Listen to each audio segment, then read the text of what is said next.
ગજબનો ઉત્સાહ ભાઈ. અને ઉત્સાહ એટલો કે મને અહીંયા પહોંચતા પહોંચતા 2-2.5 કલાક હું મોડો પડ્યો છું. આજે સવારથી નીકળ્યો છું. ભાવનગર જિલ્લો, અમરેલી જિલ્લો અને જુનાગઢ જિલ્લો, ગામો ગામ માનો મહેરામણ ઉમટ્યો છે ભાઈ. ભાઈઓ બહેનો, આ માનવ મહેરામણ માત્ર કોઈ સરકારનું સન્માન, કોઈ વ્યક્તિ માટેનો પ્રેમ કે વિકાસના કામોનો સંતોષ માત્ર છે એવું નથી. આ જનજુવાળ જે છે એ જનજુવાળ ગયા 11 વર્ષથી ગુજરાતની જનતાએ જે આક્રોશ દબાવીને બેઠી છે એ આક્રોશની અભિવ્યક્તિ છે. જે રીતે ગુજરાત વિરોધીઓની ટોળકી સત્તા માટે વલખા મારનારોની જમાત દિવસ રાત જૂઠાણા ફેલાવવા, અપપ્રચાર કરવો, ગુજરાતને બદનામ કરવો, આ જેમનો કારોબાર રહ્યો છે. પ્રજાના મનમાં એમ હતું કે આ લોકો, મીડિયાના લોકોને અંદર આવવા દો ને ભાઈ, પોલીસના મિત્ર એમને અંદર આવવા દો, મીડિયાના લોકોને અંદર આવવા દો.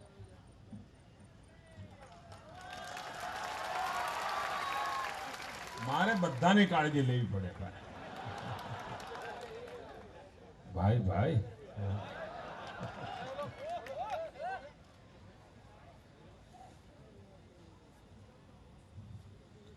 ભાઈઓ બહેનો, પ્રજાના મનમાં એક આક્રોશ હતો.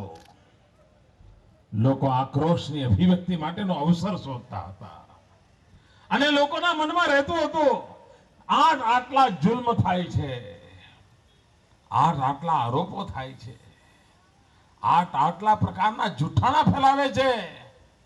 આ મોદી સાહેબ ચૂપ કેમ છે? 11 વર્ષ થયા, માણસ એકલો શુક્રવાર સહન કરે છે. આવું થતું હતું ને? ખોખારી ના બોલો ભાઈઓ બહેનો, તમારી લાગણી સાચી છે. તમને પીડા થવી બહુ સ્વાભાવિક છે કે આટલા જૂઠાણા ચાલે છે ને મોદી સાહેબ બધું સહન શુક્રવાર કરે છે. ભાઈઓ બહેનો, હું સહન એટલા માટે કરતો હતો કે મને ગુજરાતની જનતા પર ભરોસો હતો. મેં સહન એટલા માટે કર્યું છે કે મને ખાતરી છે કે જે દિવસે સમય આવશે મારે જવાબ આપવો નહીં પડે, આ ગુજરાતની જનતા જવાબ આપશે અને વીણી વીણીને સાફ કરી નાખશે. આ જનજુવાળ જે છે ને એની અભિવ્યક્તિ છે. પ્રજાની સંકલ્પ શક્તિના દર્શન કરાવે છે. આપ વિચાર કરો, સોનાની ચીડિયા કહેનારો દેશ, દૂધ ઘીની નદીઓ વહેતી હતી એમ કહેનારો દેશ, એ દેશની શું દશા કરી મૂકી છે? ચારે તરફ લૂંટ ચાલી છે, લૂંટ, ભ્રષ્ટાચાર, મોંઘવારી, ભ્રષ્ટાચાર, મોંઘવારી.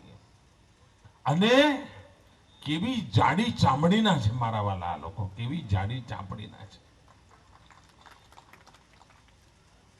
જૂઠું બોલતા વાર ન લાગે, ખોટા વચનો આપતા વાર ન લાગે, ગમે તે ચીજમાં ગમે તે અર્થ કાઢતા વાર ન લાગે.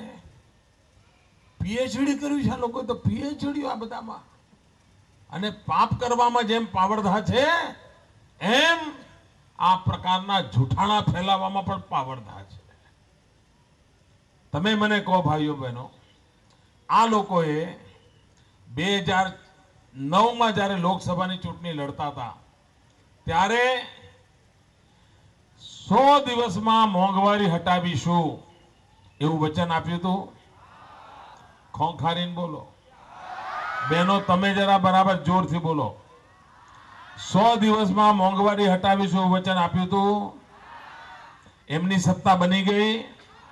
દિલ્હીમાં એમનું રાજ ચાલે છે. મોંઘવારી હટી? કોઈક દિવસ મનમોહન સિંઘે મોઢેથી કહ્યું છે કે ભાઈ મોંઘવારી વધી અને મને દુઃખ છે? કહ્યું છે? કોઈ દી સોનિયાબેને એમ કહ્યું છે કે મોંઘવારીના કારણે લોકોને તકલીફ પડતી હશે, અમે કંઈક રસ્તો કાઢ્યો એવું કહ્યું છે? એમને પરવા જ નથી સાહેબ, પરવા જ નથી. તમે તમારા ઠેકાણે, અમે અમારા ઠેકાણે. આ એમનો મિજાજ છે. આ જનતાને એ લોકો ગણતા જ નથી અને એના કારણે આ દાદાગીરી કરે છે. ભાઈઓ બહેનો, આને છેતરપિંડી કહેવાય કે ના કહેવાય? તમે એકવાર કહો ભાઈ તમને આ આપીશું ને પછી ના આપો, એને છેતરપિંડી કહેવાય કે ના કહેવાય? કોઈ માણસ ભૂલ કરે તો માફ થાય, ગુનો કરે તો પણ માફ થાય, પરંતુ છેતરપિંડી ક્યારેય માફ ન થાય. ચીટિંગને ક્યારેય માફ ન કરી શકાય. અને તેથી ભાઈઓ બહેનો નિર્ણય કરવાનો છે. આ મોંઘવારી વધારનારી આ દિલ્હી સરકારને માફ ન કરી શકાય. અને પડતા પર પાટું. હમણાં નવો ફતવો બહાર પાડ્યો. ગેસના બાટલા લઈ લીધા. બોલો, એક કુટુંબમાં 4-5 જણનું ઘર હોય તો 2 બાટલા જોઈએ ને મહિને?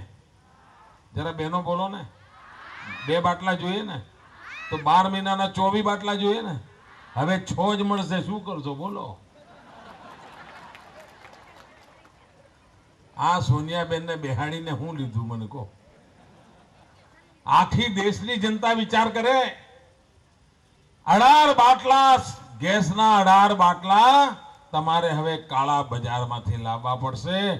એક કુટુંબને રાંધણ માટેનું જે બળતણ છે એનો 1000 રૂપિયાનો ખોટો ખર્ચો દરેક ઘરમાં આવવાનો છે. આ ઇન્દિરા સોનિયાબેનના પ્રતાપે, આ મનમોહનસિંહજીના પ્રતાપે, આ કોંગ્રેસના પાપે આજે ગુજરાતના, દેશના મધ્ય વર્ગના ગરીબ પરિવારને ભોગવવાનું આવ્યું છે. અરે મેડમ સોનિયાજી, તમે તો એક માં છો, માં. અરે ગરીબના ઘરમાં ચૂલો નથી સળગતો. સહેજ તો બે સંવેદનાના શબ્દો તો બોલો. નહીં બોલે. મોંઘવારીનું મ નહીં બોલે. તમે જોજો ભાઈઓ બહેનો, એમને સામાન્ય માનવીની પડી જ નથી. એમને દિશા શોધી રહે. બોલો, અત્યારે દિવસમાં 90 વખત તમારા ઘરમાં ટીવીમાં આવે છે. શું કહે છે? દિશા બદલો, દશા બદલો. ઉપરની દિશા બતાવે છે.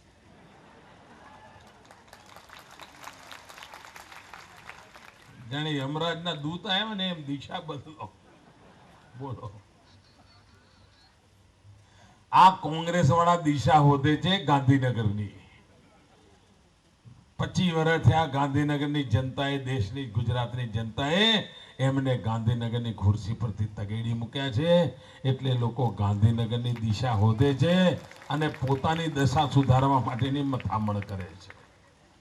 થોડા દાડા પહેલા આ કોંગ્રેસના લોકો કેવા જૂઠાણા ફેલાવે છે એમનો નમૂનો તમને કહું. પત્રકારોને યાદ હશે, 1 વર્ષ પહેલા કોંગ્રેસના લોકો કહેતા હતા કે ચૂંટણી જલ્દી આવશે, જલ્દી આવશે, આવું કહેતા હતા ને. બસ મોદી મધ્યવર્તી ચૂંટણી લાવી દેશે. આ જૂઠાણું હતું કે નહીં? પછી એમણે કહ્યું તો અમે 1 મે કોંગ્રેસની ટિકિટો જાહેર કરી દઈશું. કરી જાહેર? આ જૂઠાણું ફેલાયું ના ફેલાયું? પછી એમણે કહ્યું કે અમે 15મી ઓગસ્ટે ટિકિટો જાહેર કરી દઈશું. જાહેર કરી ભાઈ? આ 1 ઓક્ટોબર સુધી કરી છે. જૂઠાણું ફેલાયું નહીં? એમના કાર્યકર્તાઓ સાથે પણ છેતરપિંડી કરે છે. બોલો, એમના કાર્યકર્તાઓ જોડે પણ છેતરપિંડી કરે છે. એટલું જ નહીં, એમની છેતરપિંડીના ખેલનો કોઈ હિસાબ જ નથી ભાઈ. હમણાં થોડા દાડા પહેલા એમની જાહેરાત આવતી હતી. આ છાપાવાળા તમારા મૂળ હોય તો લખવા જેવા મુદ્દા છે સાહેબ. હવે તમારી તકલીફ હોય તો વાત જુદી છે.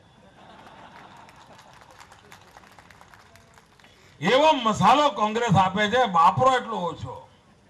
થોડા દિવસ પહેલા કોંગ્રેસની જાહેરાત આવતી હતી, સરકારની જાહેરાત આવતી હતી. ખબર છે?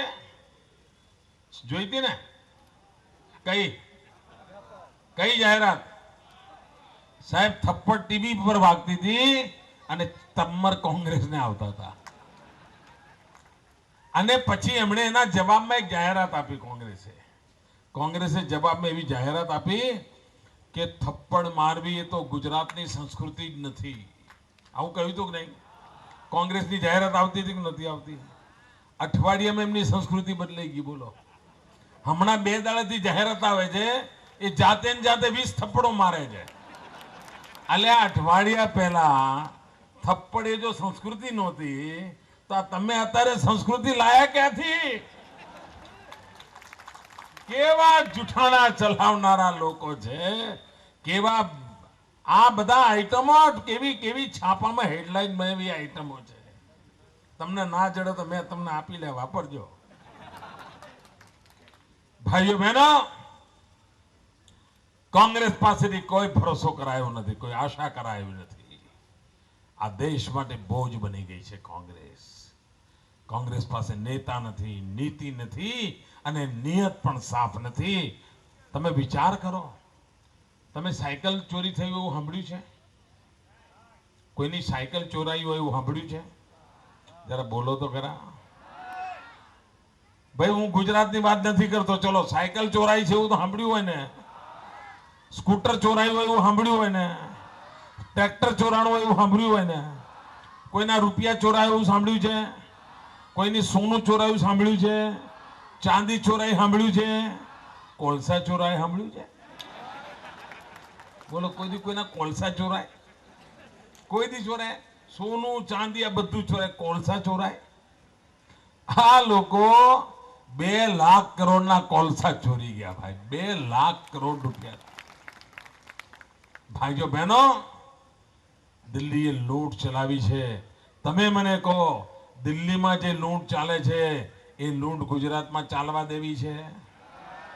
ગુજરાતમાં પેસવા દેવા છે? દરવાજા બહાર જે છે એમને મૂકી આવવા છે? તો નક્કી કરો આ વખતે. આ જમાતને ગુજરાતની અંદર પેસવા ન દેવાય. ભાઈઓ, હું આપને એક સવાલ પૂછું છું, ગુજરાતમાં જે વિકાસ થઈ રહ્યો છે એનાથી આપને સંતોષ છે? આજે રોડ રસ્તાના કામો હું કરું છું એનાથી સંતોષ છે? આ હોસ્પિટલો બનાવું છે એનાથી સંતોષ છે? આ તમારે ત્યાં સરસ મજાનું સેવા સદન બનાવ્યું એનાથી સંતોષ છે? આ ગટરના કામો ચાલુ કર્યા છે એનાથી સંતોષ છે? આ પાણી પહોંચાડવાની મથામણ કરું છે એનાથી સંતોષ છે? આ 108 ની મફત સેવા મળે છે એનાથી સંતોષ છે? આ શિક્ષણમાં સુધાર કરું છે એનાથી સંતોષ છે? આ ગરીબોને આરોગ્ય માટે મદદ કરવા માટે 200 કરોડ રૂપિયા ફાળવ્યા, તમને સંતોષ છે? આ ચિરંજીવી યોજના અંતર્ગત ગરીબ બહેનોની સુવાવડનો ખર્ચો સરકાર આપે છે એનાથી સંતોષ છે? આ ગરીબ પરિવારોના દીકરાઓને ભણવા માટે વિદેશ મોકલું છું એનાથી સંતોષ છે? બધાથી સંતોષ છે?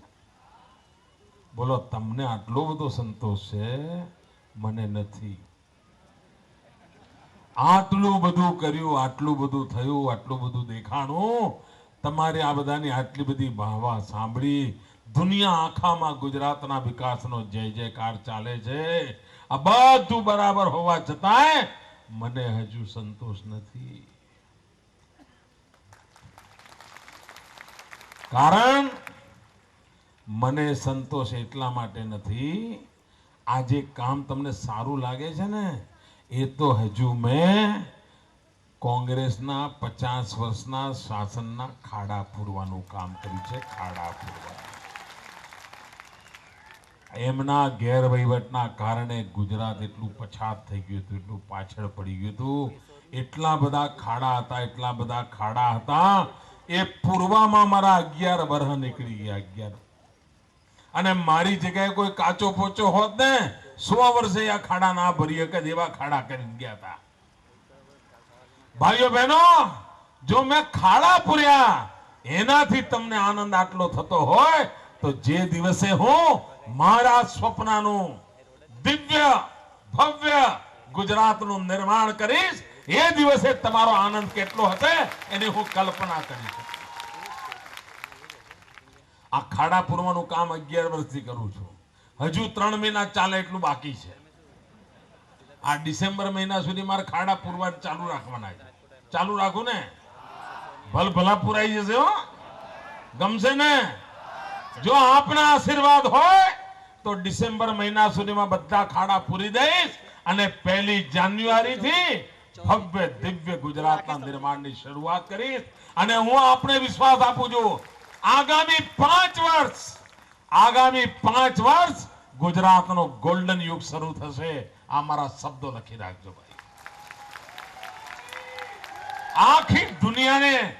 આખી દુનિયા ચકિત થઈ જાય એ હદે મારે ગુજરાતને લઈ જવું છે એમાં મને આપના આશીર્વાદ જોઈએ આપે સ્વાગત કર્યું સન્માન કર્યું આપનો ખૂબ ખૂબ આભાર